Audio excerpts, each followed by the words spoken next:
Could you please tell me your full name? Yeah, so my name is Obie Motin, and my full name is a little bit complicated because in Bengali culture, people would know that you have a halonam and a home name and um, a public name. So usually, what should be a simple, straightforward, this is my name, my ghornam, my dark nam is what it is Obi. But my real name is actually Ljubljana, is my halonam, which nobody calls me except for at graduation and at the hospital. And what's the surname? So my surname also isn't traditionally Bengali. Depends on pronunciation. Is Matin, like Matin, but I suppose what it should have been was Mutin, which is Motin. Okay, and what would you like to call you as? We'll keep it simple. Everyone call me by my dark name, which is Obi. Okay, we'll call you Obi. How's that? Yeah, so it was a long introduction. That's fine. For a very simple thing. So Obi, tell me, so do you give me the permission to record this interview for broadcasting and archiving purpose? Yes, I do. Fantastic. So, all right, thank you, Obi. So let's kind of start with kind of like going back in history in terms of, the kind of yourself in a sense of, were you born here? Were you brought up here? What was your family setting like? So I was born here, and I was proudly the one saying in my family that I am the one that was born in Britain. We're a family of four. Well, in terms of the actual core family, it was my father who came here in the 70s, and he left behind my mother and my brother, who would have been a toddler. My father actually denies that I was the first one born on British soil because he was born pre-independence. So he claims that the reason the family did get their citizenship here was because he was born on Raj, during the time of the Raj, when British during Empire. So that's why he was. So that was always a controversy. But no, Dad came here in the 70s, and then he stayed here for 2 years, saved as much money as he could, didn't see the family, and then he sent for my mum and my brother, and then they came, and it was and then they sort of tried to secure things a bit more, and then I arrived. There's a big gap between myself and my older sibling. There's 7 years when those things happened, and it was sort of the classic story of we lived in one room, basically, in a big house. So where were you living when you first came? We lived in my dad was in a house in Clapham. Yeah. My dad had basically a family member on my father's side. My mother's side had said his status wasn't quite clear, but he couldn't bring his family. So those traditional Victorian houses that cost like millions. So it was a house next to the Common in Clapham. I feel privileged of how I grew up, even though we never owned it. It was a massive house with a basement, an Victorian attic, beautiful house. And the terms and conditions were that my dad would have that home rent-free, with just one part of the house for lodgings, if he oversaw the rest of the property. So Dad was fixing it up, looking over tenants, and we had the free lodgings. And now I look back and think, how lucky were we that we never had to pay rent, so that my dad could establish his own home. So yeah, like looking back now in life, and I know we have our own family home, we own property. Wow, we actually grew up in the one room, like the classic cliche. So what happened? So you grew up in one room, and do you remember growing up? What was the environment like? How did the environment nurture you? And did you experience any forms of challenges growing up as a Bangladeshi person in Clapham? What was school life like for you? Yes, the first 5 years were there, but I do remember very clearly that we were different. So I do remember, like, we had bricks through the window. Like, that I wouldn't know if it was National Front, but it was known that a non-white family lived there. And my dad didn't really ever talk about it. He would fix it up quickly. And, my parents, obviously, they didn't want to say like it was racism, but they just said they don't like us. So there were bricks through the window, we lived in the living room of, what is, you can imagine those houses now.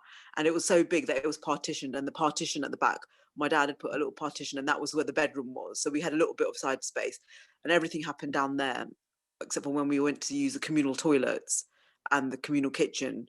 I remember that, and I remember dropping my brother to school. I remember those early days, that older children used to say stuff like, "Oh, you know, they're from a different place."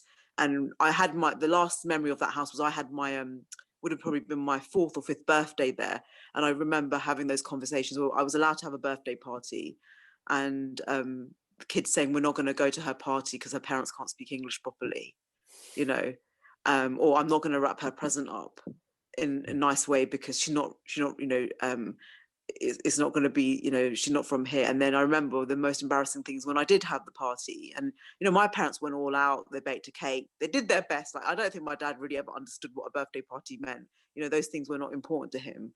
But they tried their best. And I remember people. The embarrassing bit was that my dad couldn't sing the happy birthday song. You know, and it was I was burning. I look back in fondness. He made an effort, you know, but that there was that of living in Clapham in the early 80s was that, you know, quite soon you realised you were not one of them. So what happened then? Did you go to college? Did you go to university? Did you go straight to work? How life changed since? Life changed a lot. So my dad then moved up. So, you know, the lucky thing of we having that sort of free boarding was that meant that my dad could start saving for his own house. So we had a house in Tooting, and that brings us back to more like traditional Asian, like people stereotype Tooting to be a part very Asian, which I wasn't even really aware of that. But we had our own. So my dad then we moved to our own home, and it was mixed because my father was educated. You know, he went to Dhaka University and he had a master's, and I didn't appreciate any of that. We just thought, yeah, everybody does that, right? So, but I think what I realize now is that we were my immigrants. We had traditional values of like middle class being aspirational, but we weren't middle class. I wasn't middle class like my white friends at school. It wasn't the same middle class because we were still working class. Because my dad didn't have a full professional job. Like, he had trained as an accountant, but it's not the accountancy that when we think about people who work for KPMG or Deloitte today, you know. So it was different. Like, he was doing things by sort of the traditional accountancy methods of ancient China, I'd say, still by hand. His arithmetic was really good. And a lot of the work that he did was sort of like a side hustle of local businesses. He'd sort of earned the trust of a florist, an ice cream man, and his van. And that's sort of how we lived. And my mum worked in my primary school, and today she would have been classified as a teaching assistant, but then it was really an extra adult working in a nursery as a classroom assistant. So we weren't affluent, but we had our own home. And, you know, I grew up very much with knowing that I was lucky that I had my own home. When I complained I wanted a bike, I wanted roller skates, because, you know, my friend had them, it was simply because my parents would say, "But I don't think so and so's parents own their own home. It's probably council home." We have our own home. I mean, I felt my home life was quite embarrassing, that it was never finished, you know, like painting jobs were never done. But what I understand now is we were able to afford it, and my dad did everything once we'd bought the house. Like, he'd done it up himself because you just couldn't afford the labor. You could afford the main work, like the gas and electricity, but everything else he did.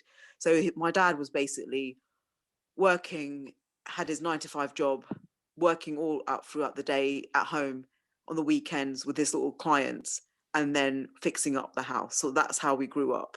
Tell me more about you. Yeah. So as time goes on, did you go to college? Did you go to university? Did you straight to Yeah. So work? that was the thing that was always very Mhm, strict, that you had to mhm, go to university. Like, you were nobody if you didn't go to mhm. university. So there was no choice. There was all the ways the pressure of like, yeah, you've got to be a medic. They didn't understand the education system here. So I'd applied to UCAS twice. What do you do? What do you apply for if you don't get into medicine? Well, you apply for biochemistry, don't you? So I applied for biochemistry, made a big mistake. So it was my own teacher at school had to then write a personalized handwritten letter saying, "Obie's made the biggest mistake of her life. Please don't accept her for biochemistry. Could you go off to do English?" Because I had the A levels to cover me for that. So that's how I ended up going to do English. And even at like 18, 19, that was probably the biggest thing of like, how do I tell my parents I'm not going to go do sciences? Like, I'm a disappointment that it's not even medicine. Um, but then eventually they actually just didn't mind. It was more the thing that she's gone off to higher education. And I think I also knew that, you know, you didn't have much freedom at home, but you knew that if you went to university, no questions asked. I mean, I was a very good girl, but like I knew my way out was to move out to university, and that was the only acceptable way to move out. So then I went to university. I went to Red Brick University, and they were very proud of me. I think, you know, they never asked anything. I never did anything that was like, you know, I saw what other people did. You met a few sort of Muslim Asian people there, but I mean, I think for most of my crazy days were, we went to the cinema and it finished at midnight. You know, that was and it made, you know, a few concerts. But you know, I think I wasn't traditional. I was traditional yet progressive. I think that's how I Hmm. felt, and I felt even my parents were in a midpoint of, they were traditional yet progressive, Hmm. but they were still traditional. So that was my upbringing. And then I went to university, and then at uni, I went to uni where again I was the only sort of brown face on the course. Um, and then I read like some cliched books. Basically, I read Anita and Me, and some books with Asian people in them, Hanif Hmm. Qureshi. You know, this is the early Yeah, yeah, yeah. noughties. Yeah. Sure. And then my university was like, we've never had anyone write about these books. And then I wrote a dissertation on them, and then my life changed, and my life was compelled to be a post-colonialist. Um, you know, and so every dissertation I've written, and there's been three, they've Mm. all had to do with my heritage or Sure. part of my life. And then Mm. yeah, and then I just knew, I felt like I wanted to be an English teacher. I knew at Right. secondary school I wanted to be an English teacher because I loved my English teacher so much, and I Hmm. just felt like it was a secure job. So my dad had actually lost his job in the 90s recession, Hmm. and my mum worked in a school, and I just felt there was a certain comfort in working in a school. Right. Okay. So I wanted to be an English teacher. And I think the funny thing in there is that it was actually my school had said sort of some sort of cliched Asian bits with it. I didn't get the A levels that I wanted the first time round. So my school has said to me, you can't study English at uni first time round. Um, so it had been a sort of a bit of an unconventional path, but I knew that I needed to go to a good uni. Like if I went to a local uni, I would still be living at home. Mm. So I went to night school to do my English A level and to get into a better uni. And then I just knew, I just felt like being an English teacher was the right thing. And whilst I went to uni, you knew there were more things you could get away with at uni. So like they were like, who wants to do year abroad? Of course I wanted to do it. Because you'd be further away from home. So I went to do year abroad in Italy. And that's where I think I learned more about who I was. I wasn't a person from England. The first thing they saw was I was a brown person. And I think that was it had a lot of positives because um people wanted to connect with me because they wanted to be they wanted to speak with me because of English, because that was my subject. But there was a fascination that they'd never really seen an Asian person, Hmm. and they had their own sort of negative that became positive opportunities. And then sort of that created a whole quest of I like that life of being overseas and being people were curious. And I think it links back to being Bengali because I've lived in different places as a foreigner, but it's been so easy in comparison to what my dad had to probably do. Like Hmm. he was a foreigner here out of having to work. There was no choice. But I was the foreigner during the European Union, and I had so many choices. Like it's a small thing looking back, but everybody, I remember being in Italy, being the wealthiest person there, even though I was really from Bangladesh, because I had the pound and everybody else came from like other European countries. And I Mm. was like, the euro was new. So it was really funny. But I've always connected it back to, you know, things that carry us through life is that drive that my dad had to come to England. He pretty much came from nothing, that £5 in the pocket, and he spent that on cigarettes, you know, and didn't know anybody. And that drive of like, he must have had that motivation and passion. So when did you qualify as a teacher? I qualified a little bit later, so I was doing a few other things en route to that, but it would have been 2007, I think, that I Mm. qualified. Before that, I was a teacher, but I taught asylum seekers and refugees English. Mm-hmm. So I did the CELTA thinking I was going to travel overseas and teach English, but I did the reverse. But and again, that's also sort of connected back to, obviously, sort of our parents' generation didn't have that level of English, and I came into contact with more people who English wasn't their first language, and they came from like some people came from Bangladesh, but it was a lot of like being with people of different cultures. And then I qualified in 2008. And what life was like once you've qualified? Did you teach in London or outside London? Yeah. Once I qualified, I've still teach at the same school that I started in. So it's a school. It's an inner city school in Brixton. Hmm. And the demographics of Brixton and the sort of communities that live there have all, it's still reflective of the Windrush Hmm. and the diversity. So yeah, like I work in Brixton in a secondary school, and sometimes I have to take myself aside and say, I'm like a little Bangladeshi girl. What on earth am I doing in a school in Brixton? But it works for me. Sure, especially in South London. Yeah, because that's the thing. I think that's the thing. It defines my. I'm from South London, so Exactly. yeah. So like, but yeah, I'm like, I think being from London and South London, it's sort of that the streetwise sense that carries you Yes. through. Yes. But I think throughout the whole thing of like what I've learned is we have so many different identities, don't we? Like people just see you must be Bangladeshi, a girl, and Muslim, and I think people still do see that. But like, I feel like from the thing one thing I learned for life is we have like 100 million identities. Yeah. So what sort of challenges did you come across when you were teaching, by the way? There were some of the ones that are unanimous with the profession of like the restraints and constraints of working in that profession, of budget cuts, the government being sort of police, not having the creativity that you want to, and the challenges of society. So obviously around us, the children that we work with, and you'd realize quite quickly how privileged you were yourself, and that these children had much you couldn't even compare and understand like their home situation and background. So I think I learned that quite soon, that I had a very fortunate upbringing. I'd had a conversation with a child about, they lived in council housing, they were doing some work, and we were just talking about the future and how things work. And she hadn't ever considered that that was not her home, that was a home that was given, and she just thought her parents owned it.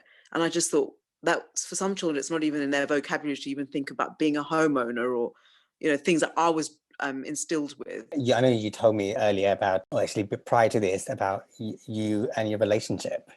In what way your personal life shaped you? Like my personal life with my like with a spouse or with my Yeah, yeah. family member.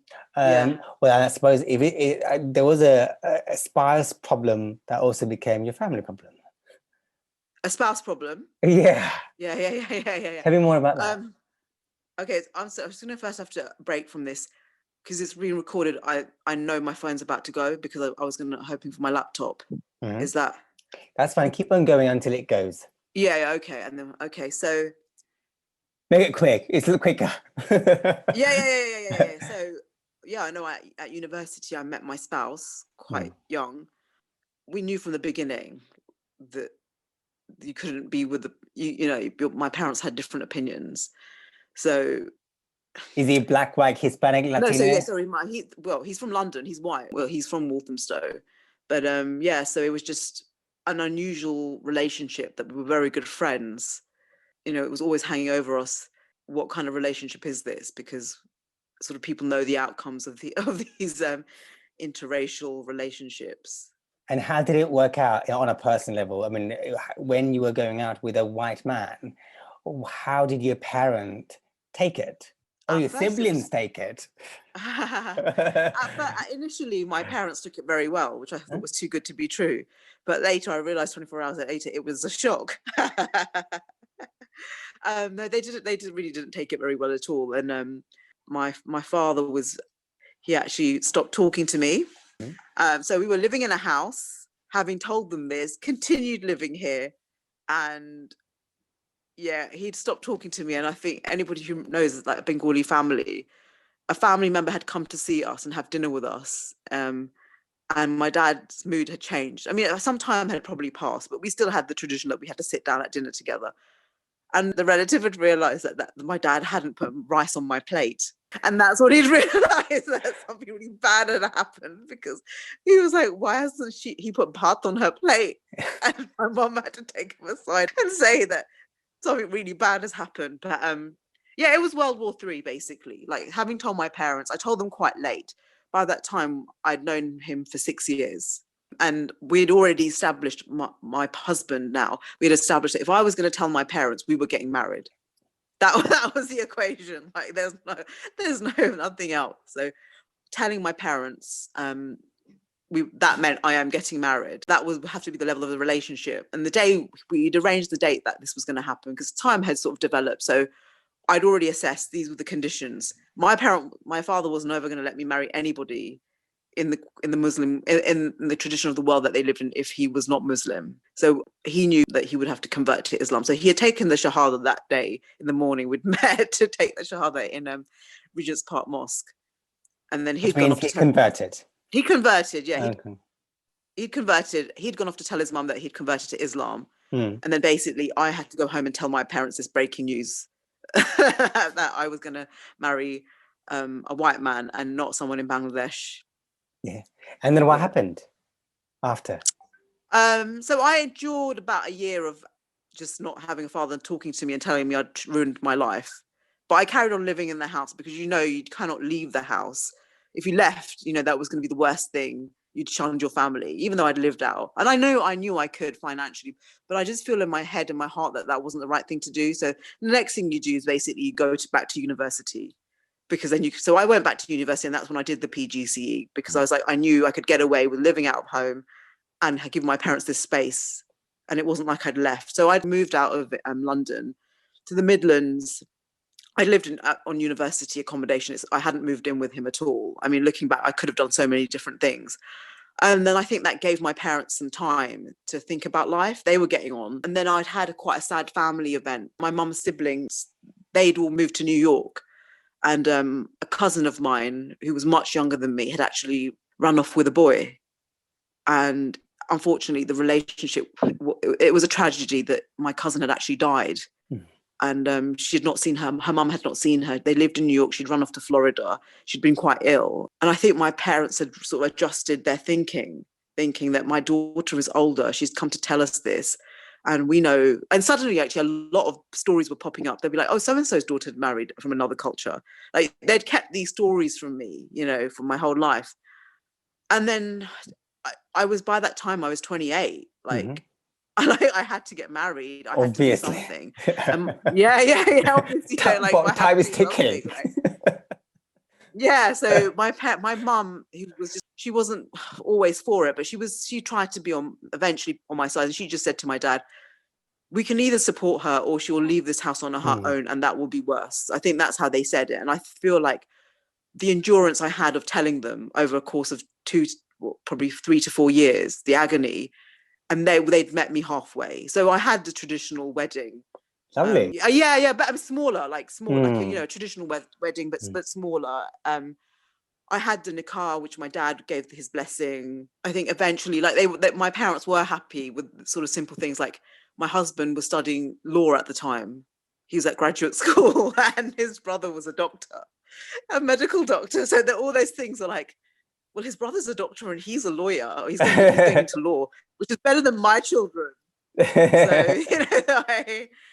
so it was tough. So what happened is you got married. You now obviously you also developed your teacher's career, and then moving forward, what happened? Yeah, aging parents, I'd say, was the biggest thing that happened. So it was just the four of us, you know, from my brother and my mum and dad.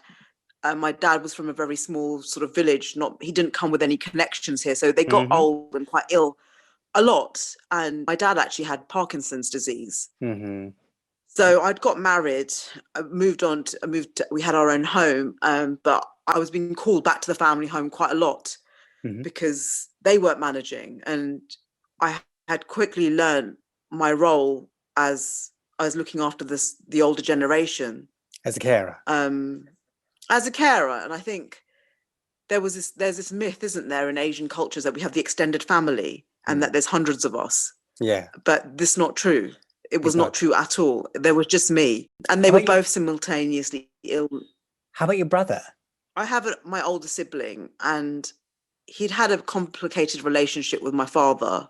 I'd like to say it was maybe the sort of unanimous gender issues when it comes to domestic work and sort of labour and caregiving that is well sort of established. But it did fall on me to be the person to recognise and pick up what needed to be done. I don't know a lot of it if it's also just the sort of the being a teacher, like when you're a teacher, you're constantly planning, you're overseeing, you're doing long-term, short-term, medium-term planning. So you're always like planning for the next year. So I was the one, I mean, I didn't have children at the time either. So I suppose that was the other thing. I had the freedom. So I just became the caregiver, sort of remotely from, we lived in the same area pretty much. So I was here all the time. And they became very ill. Like they were in their 60s and 70s, you know, they had great grandparents that were still ticking on in their 90s. And my parents in their 60s were very ill. They were told they had, you know, life. Yeah. So I was looking after them and did pass away. Yeah. And in the sort of, yeah, and in sort of the trying times of when he passed away, the sort of the 2-3 intense years is also when I became a parent myself. And I was very torn because my understanding was that you had an extended family. I thought there would be people to help, that, you know, you had an elder sibling and that these people would pull in. And I knew part of me that's something I could never do, that as the daughter, I had moved out. I had moved on to a new family. That's what I had seen my mother do. And roles had really swapped. And I think some people had said somehow I had taken on the role as the eldest and the role of the son. How did it make you feel? There were no words to explain it. Like, I find it very difficult to situations I'd found myself in, being what is in sociology, it's called you're a sandwich caregiver.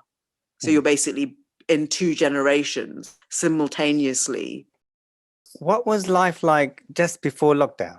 It was unusual because my father just passed away. So before lockdown, I was living in 2 households, my own house with my family, and living with my mum, so she would never be home alone at night, because I would never want to do that, you know, to her. And then we'd moved in about 3 weeks before lockdown, I'd say, because my husband, I'd said to him, look, this is not working out. I can't leave my mum on her own. So my husband had said, we can move in with my mum, which, you know, so we'd moved in with her, and we'd moved in very difficult situation of moving into a family home that had sort of 40 years of my parents' stuff and our stuff to keep us going. And the plan was to keep, you know, get ourselves settled in a house over time. You know, we would use the weekends and some things like that. It was a positive thing because for me, I'd sort of struggled a lot with looking after my mum and having my own family, you know, 2 different spaces and so many things. And we had a very nice home of our own, but it was huge. My husband being so helpful and being able to move in, you know, you're moving into the house of your traditional old-fashioned Bangladeshi mother-in-law, right? So we'd done that, and it was good because we were in one place and the people that were dearest to me were under one roof. So my little 2-year-old, my husband and my mother, and I could look after them. And then lockdown happened. You know, so teachers are not known for working from home and doing remote teaching, or in the traditional sense. So I then found myself living in a house that was unbearable, with stuff to the ceiling, living in my parents' room that was dated to their taste, a toddler that could not go to childcare, a mother that was receiving care from, you know, you get an external care, you can get an external carer. So she was shielding. And I was teaching full time with the internet that my dad had bought, which was the post office internet. So, you know, it's very cheap, and just so that we had it. He never used it. And my husband, who was also constantly working from home, like on these meeting calls for about 4 hours. So it was a very difficult time. Like, I feel like I look back now and I just wonder, how on earth did we manage? I felt like I'd wake up at 6 o'clock in the morning and it'd be 1 o'clock in the morning the next day. That's how intense the days were. So there was like tons of work to do for school. We had a lot of accountability, like checking up on children, so much work and a new way of working, and there was no sort of breathing space. And then there was suddenly, it was like 12 meals a day I was preparing. So there's 4 of us, you know, so there was so much more housework. And then there was all the external stuff, like, you know, even trying to go out to get shopping was a burden. Like, I felt like I had like 5 jobs. That's how that's how bad it was. So how did you cope? And like, I don't think I really did.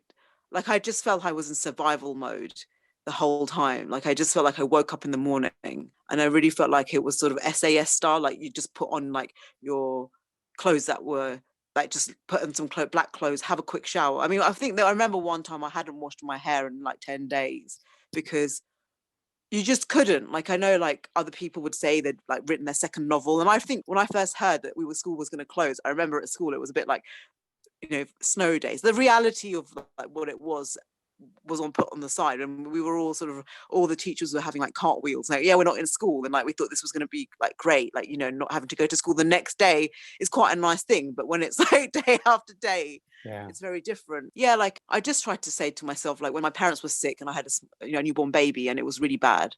Well, it was really bad when I was pregnant. Like my dad, he never got back to who he was. When you have an illness, sort of like dementia and Parkinson's, you already grieve for the person way before they've gone. And I remember like the simple thing that a friend had said to me, like, you had to basically write down every day. You had to write a list of things you were grateful for.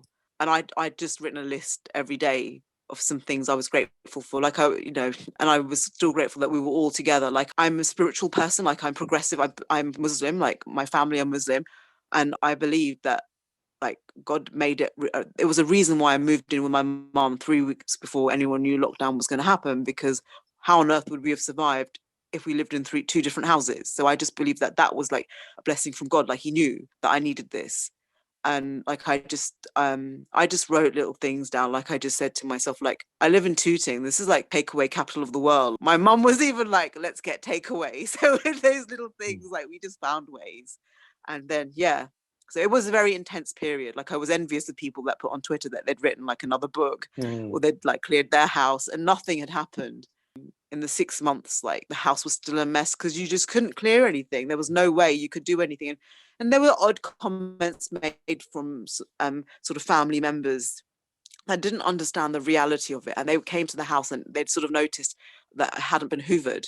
And that wasn't even a priority. Like they didn't understand what you go through if you were working full time and you were running a whole household and had a family and you were working.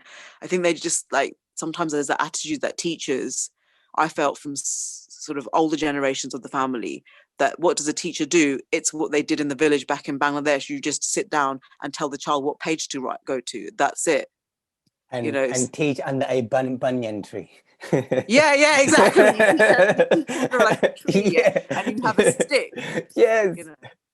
So moving forward then, so how do you think this lockdown is different? So I'm still in a bit of shock because officially this lockdown only happened sort of yesterday when we got the information.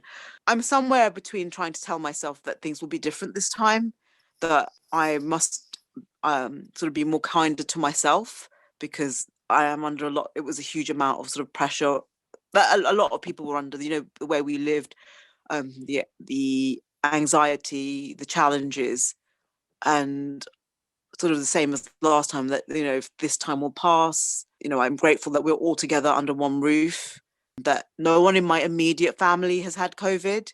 I know of a Bengali family where the father passed away and the son was a teacher. So there was I had a lot of that when I was at school before this lockdown.